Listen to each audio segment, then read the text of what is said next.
Welcome back, Honors. All right, so this is going to be your last flip before break, right? You're going to have your Easter Holy Week break starting on Thursday, and so this is your last flip going into that break.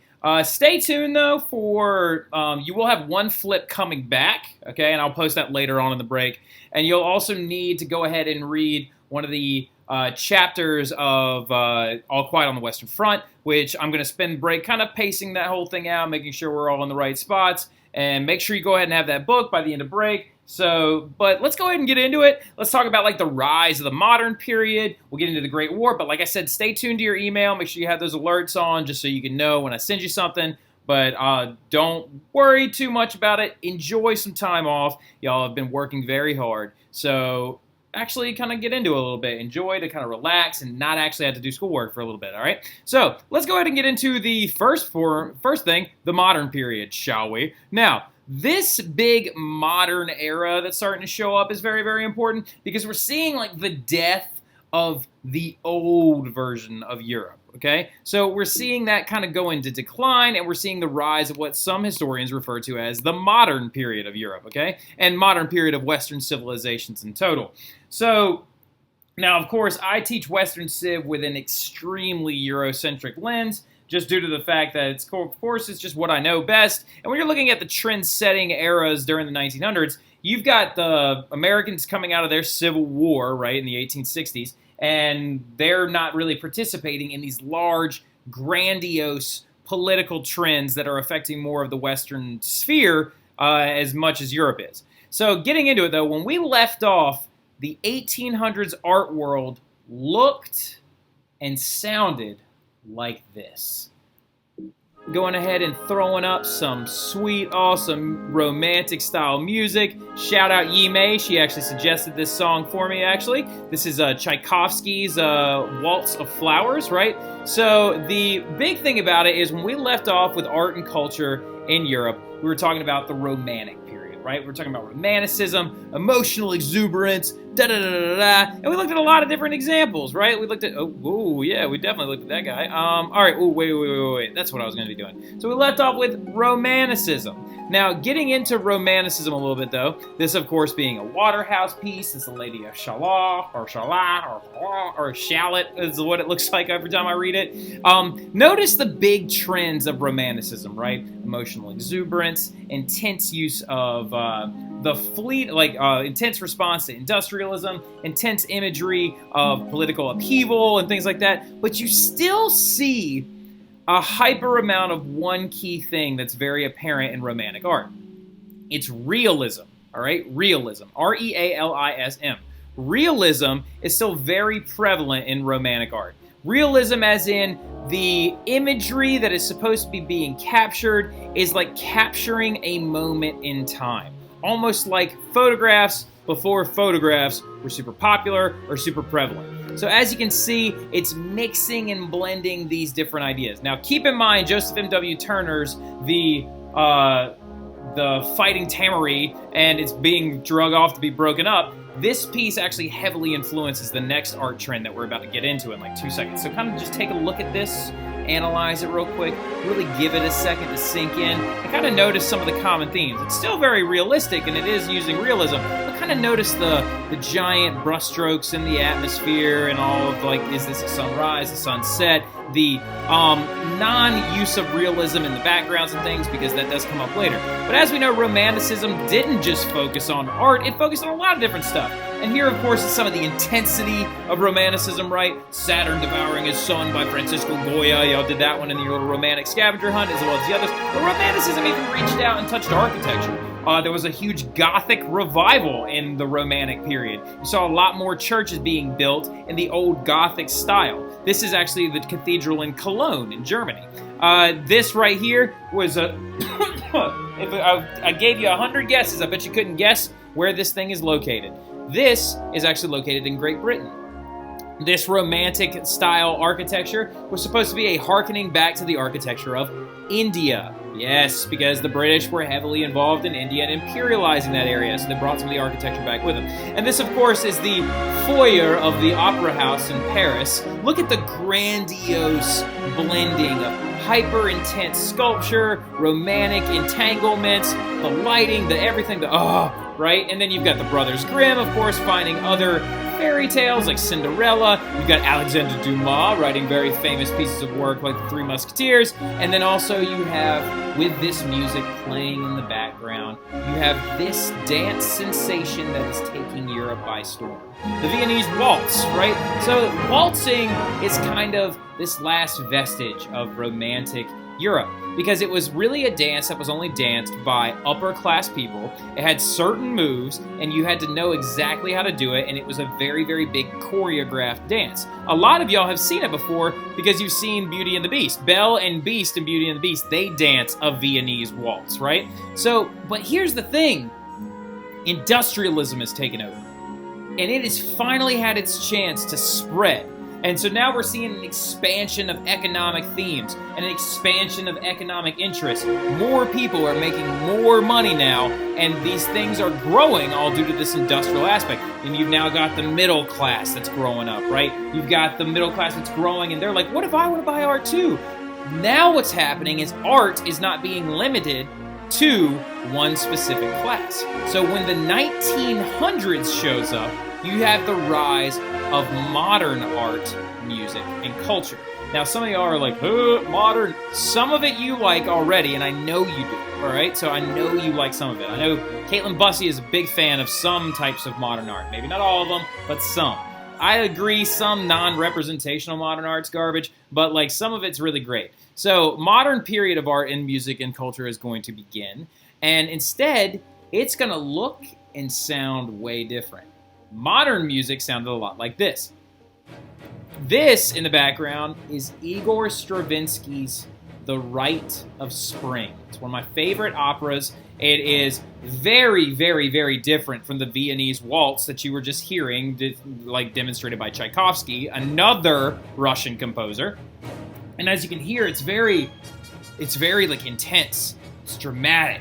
The banging of the drums and the intensity that's happening. Many critics were like, this isn't music, it's screeching! This piece of art and its actual ballet performance inspired a small riot in Paris when it actually debuted in 1913.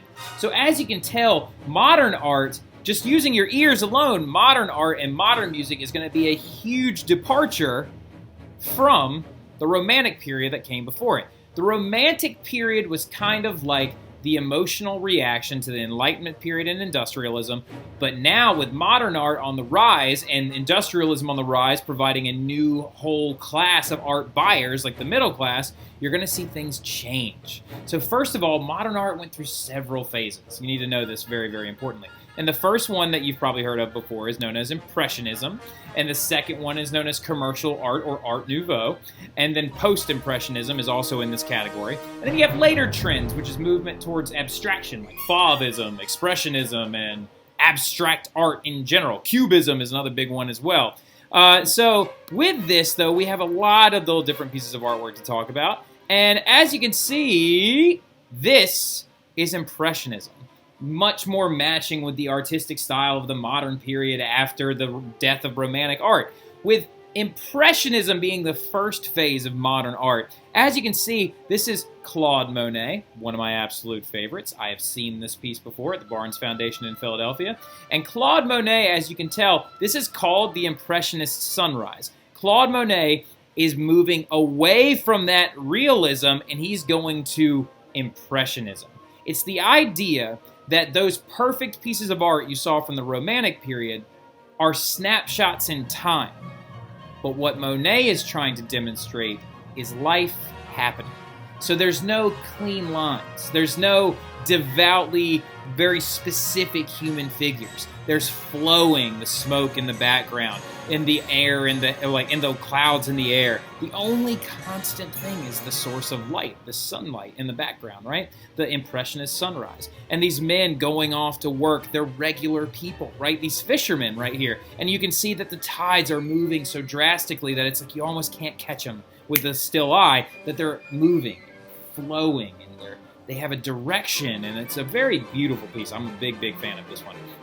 Monet has a lot of other amazing ones. Water Lilies is one of his most famous ones. And this right here is Degas, very famous and aptly known for doing ballerinas during their dancing and actually capturing their movements. He also has a very, very famous sculpture of a ballerina as well. It's actually drew a lot of criticism as well, criticism where the ballet dancers. It actually depicts a wax sculpture of a 14-year-old ballet dancer, and she is preparing to dance ballet sculpture. There he is.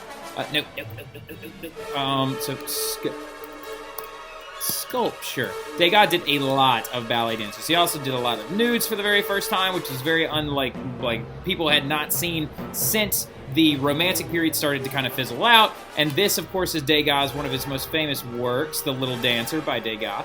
And as you can tell, it's a very different style of sculpture because it's made out of wax. The hair on her head is actual hair, and then the tutu is actual cloth. So it had both soft and hard, realistic properties to it. And so, as you can see, modern art, Impressionism, is not going for that hyper-real sensitivity. It's going for things more like the regular, the everybody kind of art. This right here is another very famous piece. This is by, this one's by, Cabot. Marie Cabot. I can never say her name correctly. Hold on. I believe it starts with, this is by Mary Cassatt, all right, or Cassatt.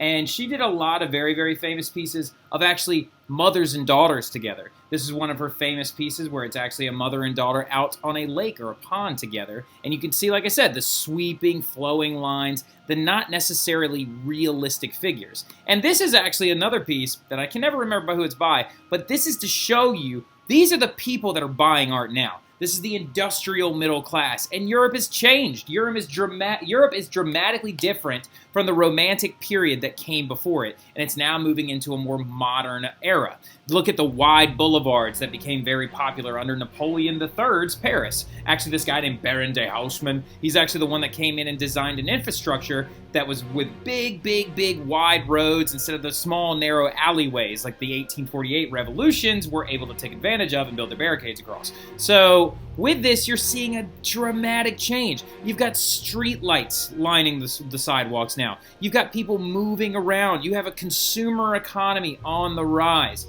And this one, of course, is a very, very famous piece. I can never remember the name of it, but it's in Ferris Bueller's Day Off.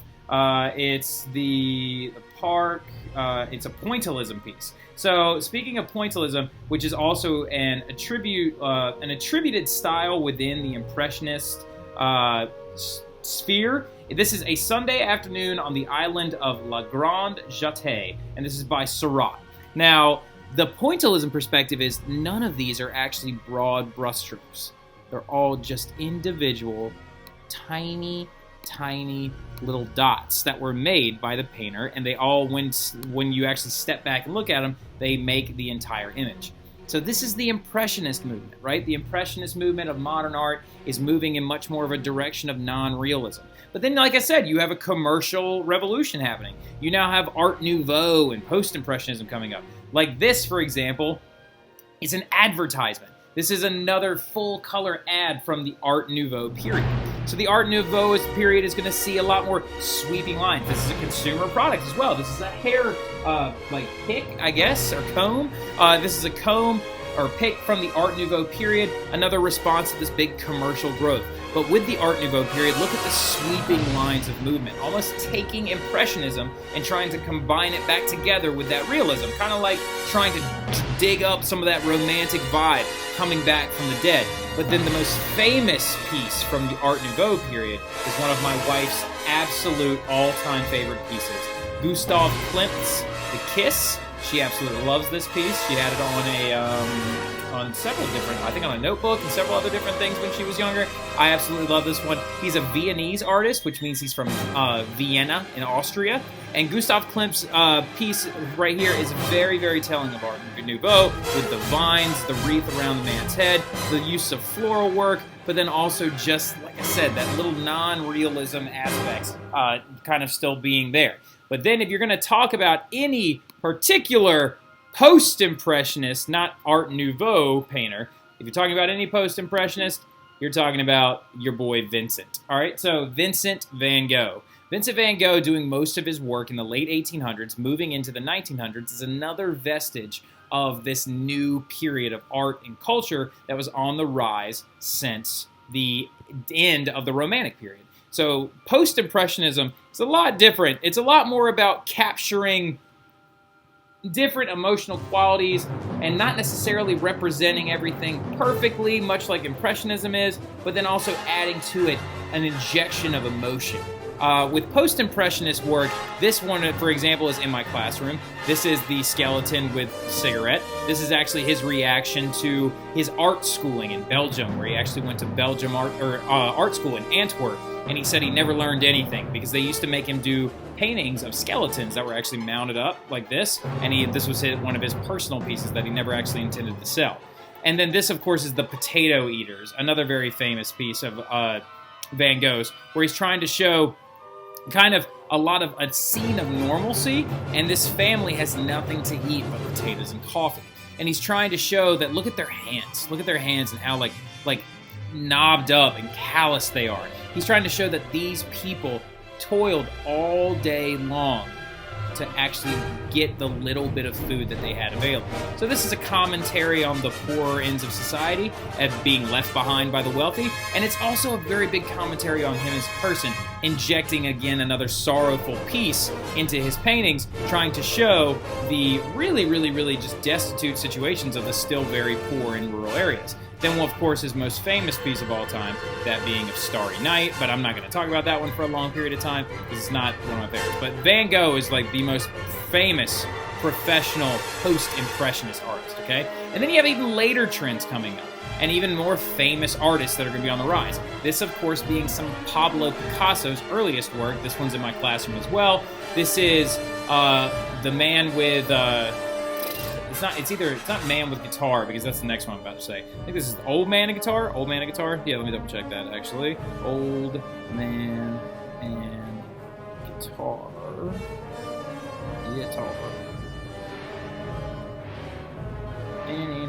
Oh yeah, The Old Guitarist. So this is The Old Guitarist, part of Picasso's Blue period, and it's kind of him pulling out some styles of Van Gogh, because remember, all of this stuff flows together.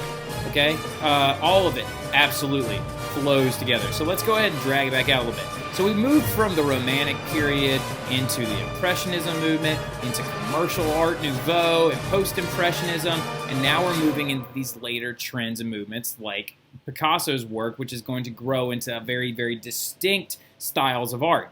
So we're now moving away from realism altogether. As you can tell, he's doing everything in muted monotone colors. He's using blue to emphasize his emotional state. Because in this particular piece, his blue period was actually supposed to be paintings where he felt sorrowful and constantly felt sad. And he was observing poorer people, street performers, and different individuals like that. And so, actually one of my favorite facts about this one painting, if you ever get a chance to see it in my classroom, you can tell, look really closely, you see the ghostly figure right here, the eye, the nose, the chin, neck. He actually had started painting something else first and then painted this figure over top of it. So going forward though, his art style is going to change, and now we're moving into some really intense modern art, right? This is his Cubism period, and this is actually this is actually Man with Guitar. Can you spot the guitar? It's down here. So, as you can see, the guitar is supposed to be represented in this cubist form all the way down at the bottom. So now we're moving away from realism altogether, and things are getting crazy. This is a piece of Fauvism, which is supposed to be using hyperactive amounts of colors, and then this right here is a very famous piece, The Scream, which is Expressionism. which is again from the late 1800s going into the 1900s. But as you can see, the art world was absolutely flipped upside down, showing a huge growth of different ideas and different kind of emotional attachments to art, mainly due to the fact that there was a whole new class of people buying art. But then you also did not have just a huge change in art, you also had a huge change in the growth of science and intelligence, okay? So speaking of the science and the intelligence, you had the discovery of radioactivity in the late 1800s. X-rays, for the very first time, X-rays were becoming a thing, okay? Because, you know why they're called X-rays? They're actually, discovered by a man named Rothenberg, and Rothenberg actually realized that a radioactive material shot through, someone's hand. He didn't know what they were, though, at the time. He didn't know what these rays were. Shot through someone's hand onto photoreflective material. Only the parts that wouldn't be exposed would be the skeletal muscles because the rays couldn't push through your bone. Now, they called them X-rays because he didn't know what they were. Because just like when you're doing an algebra test, X is the thing you're trying to solve for. It's an unknown variable, okay? So, X-rays were discovered. Atoms were not perfectly solid things. This ridiculously historic woman, Marie Curie, with the help of her husband, and when I say help, I mean, yeah, he helped her. She did most of the legwork. Marie Curie would go on to win 4 Nobel Prizes in the fields of science. One in physics, 1 in chemistry, and 2, and again later on, she is the only person in history to have ever done that, and she actually was the one with her husband to do more experiments on radioactivity, noticing that palladium and radium actually emit huge amounts of radioactivity. But for those of you who don't know what radioactivity is, it's the actual decay of atoms. That's why I'm saying atoms are not solid, perfect things. Atoms decay and they transform. So this was another huge break in the conscience of Europe, or the concept of natural law in Europe. Because remember, art since before 1900 was, if you're painting a person, it better look like them. But not anymore. Art has changed. In science, before 1900, it was atoms are atoms and they can't be destroyed or created because matter can't be destroyed or created because Newton is never wrong. Science during the 1900s is going to heavily disagree with that. And through the experimental work of people like Marie Curie and her husband Pierre Curie, they're going to discover that that's not actually true. And then also people are going to start to do major work with quantum physics, okay? Quantum being the movement of light. Max Planck, and as well as your boy, a very humble Swiss patent clerk in 1905, is going to release the theory of special relativity, okay? So this is the Einstein I'm talking about. That's Albert Einstein in 1905 when he released his theories on special relativity while working as a Swiss patent clerk and going to night school to receive his doctorate. So looking at this stuff right here, Einstein's theory of special relativity has to do everything with light, the observer, and everything that he's explaining is that nothing. Everybody in science before Einstein thought that there are a couple of constants in the universe. Gravity, time, all kinds of other stuff. We'll use gravity and time as the two. That there are several, matter, energy, most of energy is heat, matter can't be created or destroyed. Einstein flipped all that on its head. He's like, there's only one universal constant, and that's the movement of light, right? That only the movement of light is the universal constant, and that us as perceivers of that constant are honestly sometimes completely not even sure if we're experiencing time in the same moment as the person right next to us. Because I want you to think about this hypothetically speaking. According to Einstein's theory of special relativity, if you are sitting here watching this flip right now and the light is coming off of your screen and into your eyes, as well as the sound waves coming off of the speakers on your screen and coming into your ears, if you are sitting here watching this from a stationary perspective, and then your sibling runs behind you and just hears me says behind you, is moving at a faster speed, according to Einstein, that moving body is going to interpret this flip at a different time, which means that we're not actually all existing on the exact same parallel spectrum of time.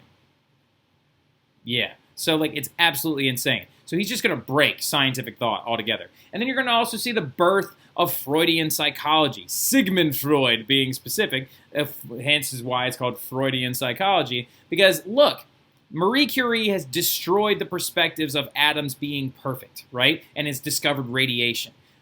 Albert Einstein has discovered the fact that there are no universal constants other than light, and that is really it. That's the only thing that you can bank on in this universe, being the universal constant. Everything else is left up to interpretation. And then everybody's like, wait, you're telling me right now that time's not necessarily one fluid constant, atoms aren't necessarily one fluid constant, both of those things defying, like, the laws of Newton. And they're like, what am I supposed to believe? And Freud comes in, Sigmund Freud, a German psychologist, and says, well, you're going to believe whatever your brain tells you to, because your brain is the one deciding what you do and don't believe. And that flipped the entirety of Europe on its head, because Freudian psychology has changed the view on how the human mind operates and interprets the world. And he did this by creating a three-pronged system of the human mind. He believed that there were three parts of the human conscious and subconscious. So with that being the id, the ego, and the superego. Now, according to Freud, the one that is kind of here, that exists in the conscious level that I'm using to talk to you right now, is the ego. The ego is like the mediator between the other two. The ego is the rationalizer between your primitive instincts and your conscience, okay? Now, your primitive instincts being massively violent and wants to, hurt other people to make sure that you progress forward and is full of urges and animal instinct, that's your id. That devil on your shoulder is your id. And then your superego is your operation of conscience, usually imparted to you by your parents. The perfect, solutions to things being that of societal understanding and agreements is your superego, and that your ego is there in the middle, kind of differentiating between the two and making those decisions for you. Now, he also comes up with this thing called the talking cure. Whenever you imagine going to a therapist office and laying down and being like, I had a really rough week, and your therapist says, well, tell me about it. How does that make you feel? That's his method, the Freudian, talking cure, believing that you can actually balance out the id, the ego, and the superego and lead to cures and possibly progressive medical treatment for the mental state. And then not to mention the fact that he's also going to prescribe more drugs to people than humanly possible. But that's when cocaine was considered a medicine and not a drug. So anyway, think about this for a minute. Art was a reflection, the changes in art were a reflection of the world changing post-industrial life. You now have more artists, which means they're looking for a new style and a new way to be seen, right? Leading to all those progressions of Impressionism, Post-Impressionism, Art Nouveau, Fauvism, Cubism, Expressionism. So you have more artists coming out of the industrial era because you have more art buyers coming out of the industrial era because the middle class is expanding. This is a sign of expanded economics, okay? Science and philosophy and psychology are breaking us from our natural beliefs that matter and energy and all these other things were constant, that they believed before 1900. Now, post-1900, they're like, I can't even believe that my brain's telling me the truth right now, much less that light is the only governing force and that also radiation might come and show up and change the entire game any minute now because atoms are dying and splitting. So the matter and energy, science and philosophy, are destroying natural beliefs and really changing the way that people look at the world. The 1800s is also seeing more working men voting, teeny little revolutions in the revolutions of 1848, which are leading to gender roles being strikingly different, to family structure being strikingly different. And you're seeing now women are entering into the workplace post-industrial life. Family structure is changing because you're not having as many kids as you used to because it didn't seem profitable or it didn't seem to make sense because you had to then feed those children. So life is just different in the 1900s. And this is going to lead to a lot of extreme emotionally based responses. The effects of these things are going to be disorientation, dislocation, resentment against your enemies, quote unquote. And then also just a dramatic sense of fear, okay? That you have to understand, getting into World War I, Europe was primed for war, ripening, in a sense, for war. It's not like all of a sudden they were just like, and it just went at it just because of 4 very simple causes. The turn of the century caused a huge amount of like just very uneasiness leading into these wars. And then the big thing about it is it's very obnoxious to think that Europe wasn't violent leading into this whole thing. Because you have to understand that going into World War I, there was a lot of violence still very, very prevalent in Europe. It is like shown that ever since 1900, leading up to 1914 being the start of World War I, that actually society was full of war still, full of violence still, and full of a lot of very big tension-driving moments. It's not like it was perfect, and then all of a sudden I tried to explain this with my wife and I together explain this to each other today.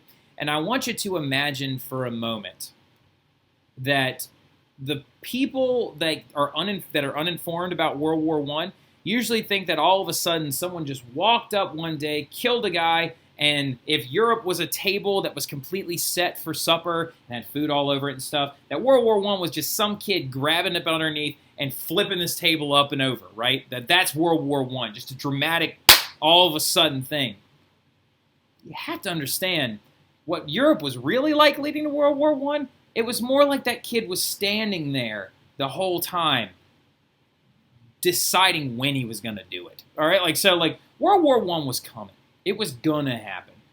Now, granted, a lot of historians say nothing in history is necessarily inevitable, but it's like Europe was prime and ready for it. They wanted it because types of violence were extremely prevalent before World War I. You had massive strikes and protests going on all the time, working for workers' rights and feminism.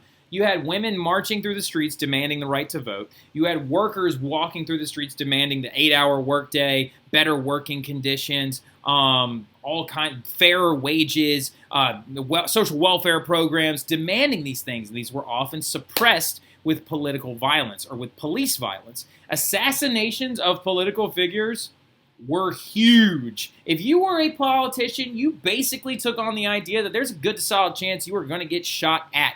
Wilhelm I got assassination attempts twice, all right? Napoleon III used to ride around in a bulletproof carriage because they tried to assassinate him multiple times. The Empress of Austria, leading into World War I, was stabbed to death in broad daylight by an Italian anarchist with a sharpened file. All right? And then one of the craziest ones ever was the assassination of Alexander II of Russia. This is actually the imagery of it after the fact. Three anarchists planned on assassinating the Tsar of Russia, and they did it successfully because they knew he went to the same church or the same military reveille every single day because he used to be in the military. And he was like, oh, I got to go see him take the flag up, and I got to go see military reveille every single day. And so they hid in alleyways waiting for his bulletproof carriage to come through, and they slid a bomb underneath the carriage. It exploded. And then he's just sitting there prostrated on the ground after he stumbles out, still alive. And then another guy takes another suitcase and throws it in his lap and kills him, destroys him right there. You have to understand. And then there was the third guy that was had an extra bomb, didn't even throw it. All right, so you have to understand, assassination of political figures, all the cool kids were doing it. It's like every single figure during this time period, assassination was prevalent. So that's why I'm trying to get at this, is because when we get into the direct cause of World War I being the assassination of Archduke Franz Ferdinand, the other leaders went on vacation after that happened. There was several months between the beginning of World War I and that. So it's not necessarily just that caused it, but it is a direct link. Now, anti-Semitic activity was another really big thing. The direct persecution of the Jewish community in Europe had started long before the Holocaust, long before the 30s, okay? For example, this guy right here, Alfred Dreyfus. Alfred Dreyfus in the late 1800s was accused of espionage by the French government, completely disbarred from the military, and was dishonorably discharged in a ceremony where they ripped off his emblems and shattered his sword in front of him, and then they put him on a prison called Devil's Island. And they later found out that all the evidence against him was fake and forged by other French officers just because he was Jewish. So imperialist Europe down here was eradicating natives in places like Africa and Asia using their new military technology like the Maxim gun that was on the scene. Because remember, whatever happens, we have got the Maxim gun and they have not. all right? Like, you have to understand that this whole thing was crazy and that there are 4 really legit, like, main causes to World War I. But what I'm getting at is that these 4 main causes to World War I, get it? 4 main causes, M-A-I-N, main, the main ones, the main meal, main course, get it? All right, so were happening in a Europe that was very unstable. And that was very just like that kid, he's just sitting there with his hands on the table. He's ready to flip it over at any minute. He doesn't care. You had to understand that these things of militarism, alliances, imperialism, and nationalism were kind of just the last 4 straws that broke the camel's back and led into a war that no one could have even fathomed. Okay? I'm talking can't fathom. Because the catastrophe level of World War I is going to break the minds, the hearts, and the souls of Europe as a whole. I am obsessed with World War I as a political construct, as a war, as a thing to look back upon, because it's wild. That it's the very first modern war, because we're now in the modern era, that is going to claim as many lives as it did. It is believed that it is to have killed upwards of 20 to possibly 40 million civilians and military agents in a war that was not ready to do this kind of damage to one another.